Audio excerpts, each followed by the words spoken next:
Hello good evening everyone. स्वागत है आप सभी का होम साइंस वर्ल्ड में। आज की क्लास में हम लोग टेक्सटाइल के एमसीक्यू सॉल्व करने वाले हैं जो आपके होम साइंस की सभी प्रतियोगी परीक्षाओं के लिए महत्वपूर्ण होंगे।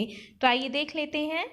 फर्स्ट क्वेश्चन है, निम्नलिखित में से किस प्राकृतिक वस्त्र में गंधक मौजूद होता है? किस में होता है? ऑप्शन है रेशम, ऊनी, सूती, डैक्रॉन। तो इसमें प्राकृतिक वस्त्र पूछा है एक तो, और गंधक का पूछा है कि गंधक यानी सल्फर किस में मौजूद होता है। ऑप्शन रेशम, ऊनी, सूती, डैक्रॉन। तो किस में होता है गंधक मौजूद? ऊनी वस्त्र में होता है। तो ऊनी जो वस्त्र होते हैं इनमें क्या होता है? गंधक मौजूद होता है। और ऊन जो है ये कैसा रेशा है? प्राकृतिक है। ठीक है, ये प्राकृतिक रेशा है, स्टेपल प्रकार का होता है। स्टेपल यानी छोटे रेशे। ठीक है, स्टेपल होता है, एनिमल से प्राप्त है। इसमें प्रोटीन कौन सी होती है? तो केराटिन प्रोटीन इसमें होती है। ठीक है, केराटिन प्रोटीन होती है। केराटिन जैसे कि आपके नाखूनों में सींग जो होते हैं गाय भैंस के पशुओं के, उनमें मौजूद होती है। तो ये केराटिन प्रोटीन इसमें होती है। केराटिन जो होता है इसमें कार्बन, हाइड्रोजन, ऑक्सीजन, नाइट्रोजन और सल्फर मौजूद होता है। इसीलिए ऊनी जो वस्त्र होते हैं इनमें सल्फर मौजूद होता है। ठीक है, नेक्स्ट है, निम्नलिखित में से किसे कन्नी शॉल भी कहा जाता है? तो किसे कहा जाता है कन्नी शॉल? ऑप्शन है पश्मीना, दोशाला, दोरुखा, कसाबा। तो किसे कहा जाता है कन्नी शॉल भी कहा जाता है? पश्मीना शॉल को कहा जाता है, दोशाला को कहा जाता है, दोरुखा या कसाबा को कहा जाता है। तो देखिए जो कन्नी शॉल है ये पश्मीना शॉल को भी कहा जाता है। पश्मीना काफ़ी सुंदर होते हैं, कॉस्टली होते हैं, और ये एशियन बकरी होती है, कपड़ा हरकस।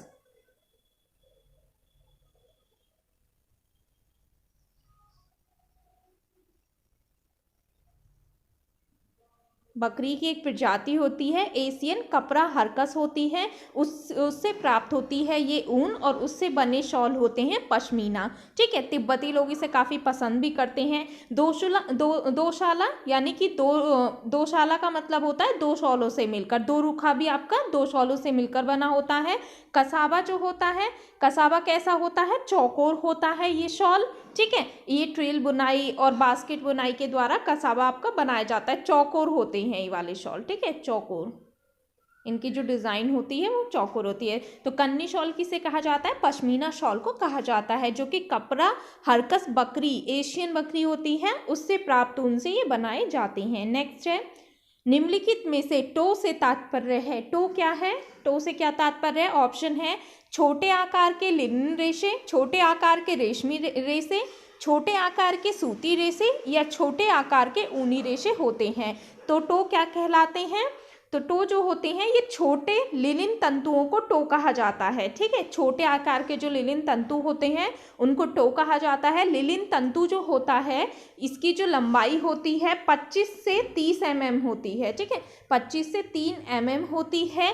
इन्हें लंबाई के अनुसार दो भागों में इन्हें विभाजित किया गया है। एक होते हैं टो और एक होते हैं लाइन।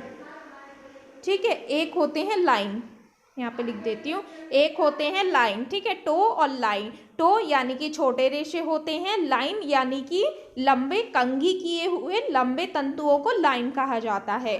तो कैसे होते हैं? टो छोटे आकार के लिनिन रेशे होते हैं, लंबे हैं, तो लाइन लिनिन आकार के होते हैं। ठीक है, नेक्स्ट है, रेयन का पिता, फादर ऑफ रेयन किसे कहा जाता है? तो किसे कहा जाता है father of rayon? Count Hillary को, लुई पास्चर को, एलएच डिसेपीज को, या कैड्रल को? तो किसे कहा जाता है फादर ऑफ रेयन?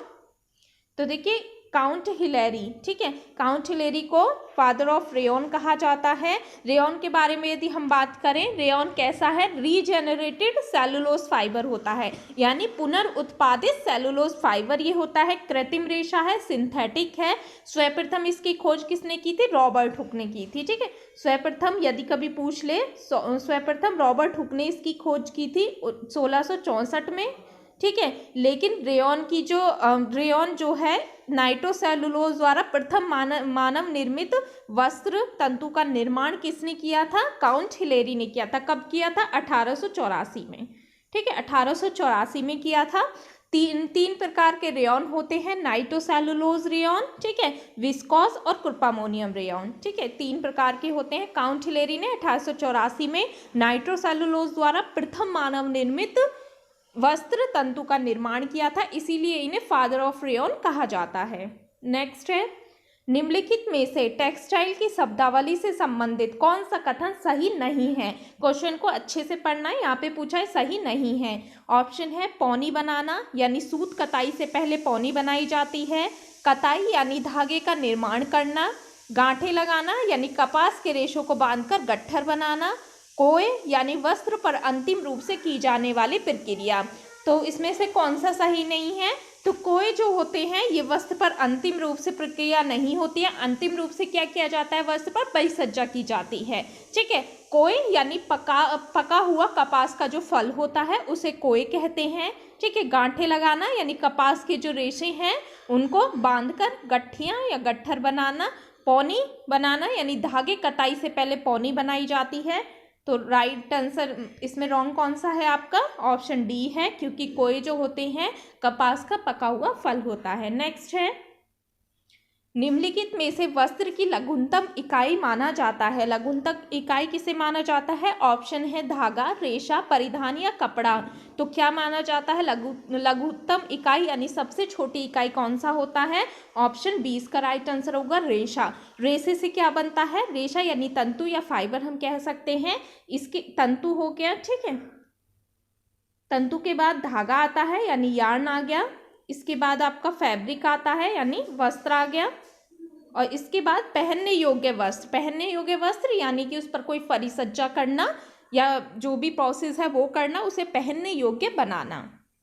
नेक्स्ट है, वस्त्र को अग्नि अवरोधकता के लिए निम्न में डुबोया जाता है। यानी वस्त्र को फायर प्रूफ बनाना है तो उसमें किस चीज़ का यूज़ किया जाएगा? ऑप्शन है बोरिक अम्ल का, कास्टिक सोडे का, फिनॉल फार्मेल्डिहाइड का, यूरिया फार्मेल्डिहाइड का। तो किसका प्रयोग किया जाता है? तो इसमें ऑप्शन ए सही होगा। यदि वस्त्रों को फायर प्रूफ बनाना है, वस्त्रों को अग्नि अवरोधक बनाना है तो उसमें बोरिक अम्ल होता है, उसका यूज़ किया जाता है। बोरिक अम्ल में वस्त्र को डाला जाता है। और एक और चीज़ का यूज़ किया जाता है अमोनिया सल्फेट का।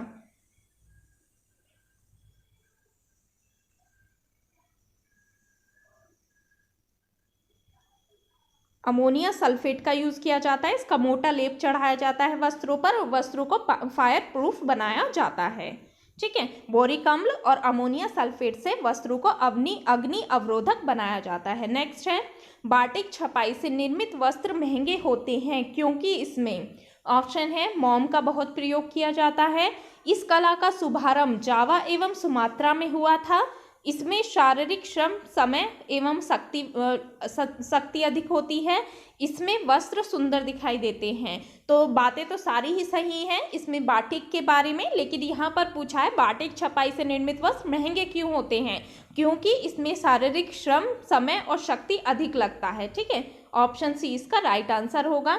मोम का इसमें प्रयोग किया जाता है बाटिक में, ठीक है। मोम का प्रयोग किया जाता है। बाटिक कला का शुभारंभ इंडोनेशिया का द्वीप जावा यानी सुमात्रा से हुआ था। मोम का इसमें प्रयोग किया जाता है और काफ़ी सुंदर ये दिखाई देते हैं। शारीरिक श्रम, समय, शक्ति अधिक लगते हैं, इसलिए ये वस्त्र महंगे होते हैं। नेक्स्ट है, सूती कपड़े की यांत्रिक परिसज्जा किस प्रक्रिया के अंतर्गत की जाती है? तो इसमें एक तो ये पूछा है सूती वस्त्र, ठीक है। दूसरा पूछा है यांत्रिक परिसज्जा। तो इन दोनों को ही ध्यान में रखना है। ऑप्शन है कैलेंडरिंग, विरंजन, बैक्टीरिया रोधी या मर्सिराइजिंग। तो यांत्रिक परिसज्जा कौन कौन सी होती हैं सूती वस्त्रों पर जो की जाती हैं? एक तो कैलेंडरिंग की जाती है, ठीक है। राइट आंसर भी आपका कैलेंडरिंग ही होगा। नक्काशी की जाती है यानी कि उस पर नक्काशी करना, कोई भी उस पर रोलर्स की सहायता से उस पर नक्काशी बनाना। ग्लेजिंग करना, मोयरिंग करना, लहरदार नमूने बनाना, रोए उभारना, ये सभी क्या है? यांत्रिक परिसज्जा हैं जो सूती कपड़ों पर की जाती हैं। रासायनिक आपका विरंजन हो गया, बैक्टीरिया रोधी हो गया, मर्सिराइजिंग हो गया, ये सभी कैसे होते हैं? तो ये सभी आपके रासायनिक हैं, ठीक है। रासायनिक परिसज्जा ये होती हैं। यांत्रिक आपकी कैलेंडरिंग हो गई जो सूती वस्त्रों पर की जाती है। नेक्स्ट है, निम्न में से कौन सा जानतव रंग है? कौन सा रंग है जो एनिमल से प्राप्त होता है? ऑप्शन है कोकिनियल रंग, टायरियन पर्पल रंग, ए और बी दोनों सही हैं, या वाट रंग। तो कौन सा होता है जानतव रंग? तो दोनों ही आपके जानतव रंग हैं। ऑप्शन सी इसमें राइट आंसर होगा। कोकनियल जो होता है ये कीड़े से प्राप्त होता है, घोंघे की एक प्रजाति होती है, ठीक है। उसके मरने के बाद सूखे शरीर से प्राप्त यह रंग होता है, काफ़ी कॉस्टली होता है ये रंग। टायरियन पर्पल जो रंग होता है ये मछली की प्रजाति से प्राप्त रंग होता है, ठीक है। वाट रंग जो होते हैं ये कृत्रिम होते हैं, कृत्रिम रंग होते हैं, स्थायी होते हैं।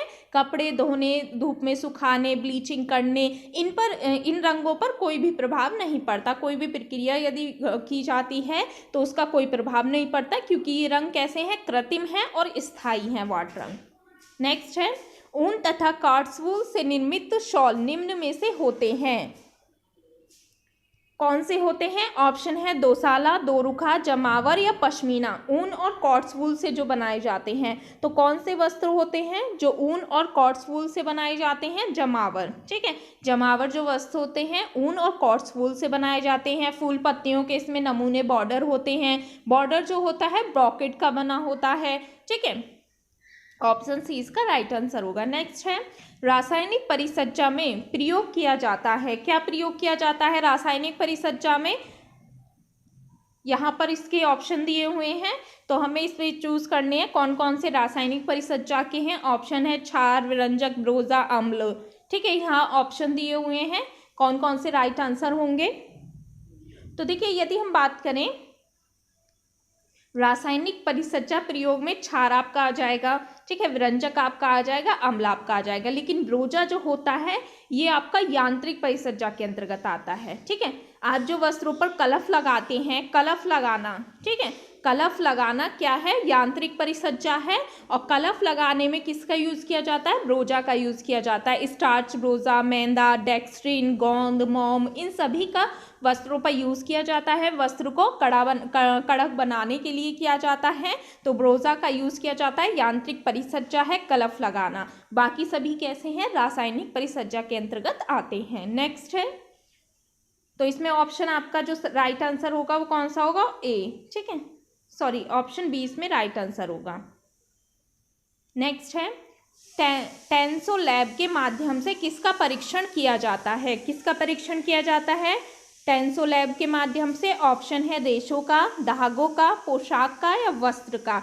तो टेंसो लैब के माध्यम से जो परीक्षण किया जाता है वो धागे का किया जाता है। धागे का परीक्षण यानी धागे की मजबूती देखी जाती है, किस टाइप का धागा है, उसकी फ्रिक्शन देखी जाती है, नमी पुनः प्राप्त करने की क्षमता धागे के अंतर्गत कैसी है, धागे में ऐंठन कैसी है। तो ये सभी परीक्षण किए जाते हैं, इसके अंतर्गत ये सभी गुणों के परीक्षण होते हैं, ठीक है, ये सभी किए जाते हैं। इंस्ट्रॉन है, अस्टर है, फ्रिक्शन टेस्टर है, टेंसो लैब है, इन तकनीकों का प्रयोग किया जाता है धागे का परीक्षण करने के लिए। नेक्स्ट है निम्न में से किसके परीक्षण में मर्टिडेल घर्षण परीक्षण का प्रयोग किया जाता है? ऑप्शन है सिकुड़न के लिए, पिलिंग के लिए, रंग के लिए, जीएसएम के लिए। तो किसके लिए किया जाता है? तो ये पिलिंग के लिए किया जाता है। पिलिंग क्या होता है? तो पिलिंग जो होता है वस्त्रों की सतह पर उत्पन्न हुए रेशे की छोटी छोटी गोलियां होती हैं। आपने देखा होगा जब आप किसी वस्त्र को पहनकर सो जाते हैं, कोई फैब्रिक ऐसा होता है कि उस पर छोटी छोटी सी गोलियां बन जाती हैं रेशों की, तो वो क्या कहलाता है? पिलिंग कहलाता है, ठीक है। और वस्त्र भी बाहर से देखने में कैसा लगेगा? भद्दा सा लगने लगता है, उतना आकर्षक भी नहीं रहता है वस्त्र। तो कुछ वस्त्रों पर पिलिंग आ जाती है, छोटी छोटी रेशों की गोलियां हो जाती हैं, उसके लिए मर्टिडेल घर्षण परीक्षण किया जाता है, ठीक है।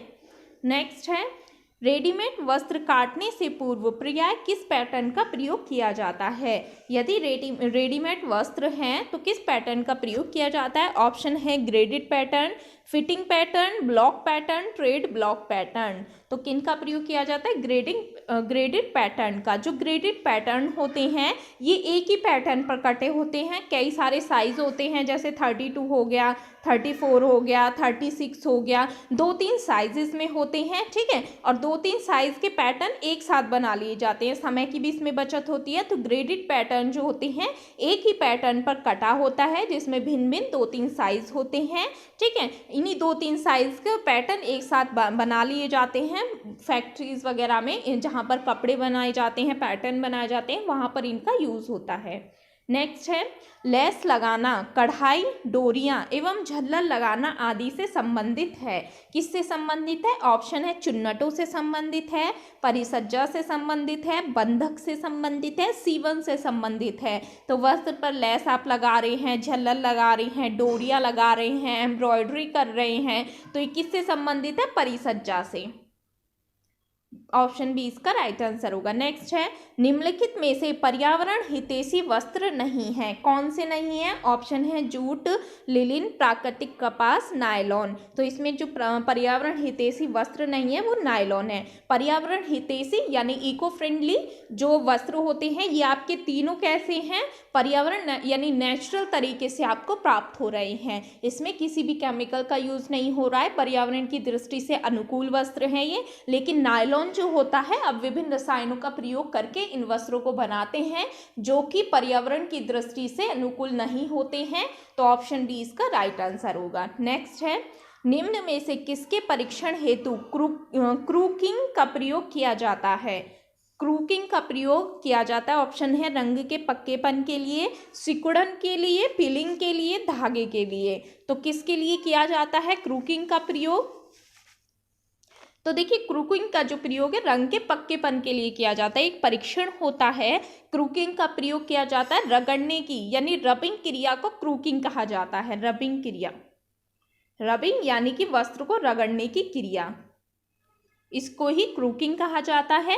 क्रूकिंग के अंतर्गत एक वस्त्र को दूसरे सफ़ेद वस्त्र पर रगड़ा जाता है, यानी आपके पास जो फैब्रिक है आप उसको दूसरे फैब्रिक यानी जो वाइट कलर का होगा उस पर रगड़ेंगे। यदि इससे क्या होता है वस्त्र का रंग के पक्केपन का पता चलता है। यदि वाइट कपड़े पर रंग नहीं आएगा यानी कि वस्त्र का जो रंग है वो पक्का है, यदि आ जाएगा तो कच्चा है। तो इसके लिए क्रूकिंग का प्रयोग किया जाता है, क्रॉक मीटर का प्रयोग किया जाता है, ठीक है। क्रॉक मीटर का इसमें प्रयोग किया जाता है क्रूकिंग में। नेक्स्ट है विधि के आधार पर परिसज्जाएं कितने प्रकार की होती हैं? कितनी होती हैं परिसज्जाएं विधि के आधार पर? ऑप्शन है 1, 2, 5 या 10। तो 2 प्रकार की परिसज्जाएं होती हैं, यांत्रिक और रासायनिक, ठीक है। यांत्रिक परिसज्जा और रासायनिक।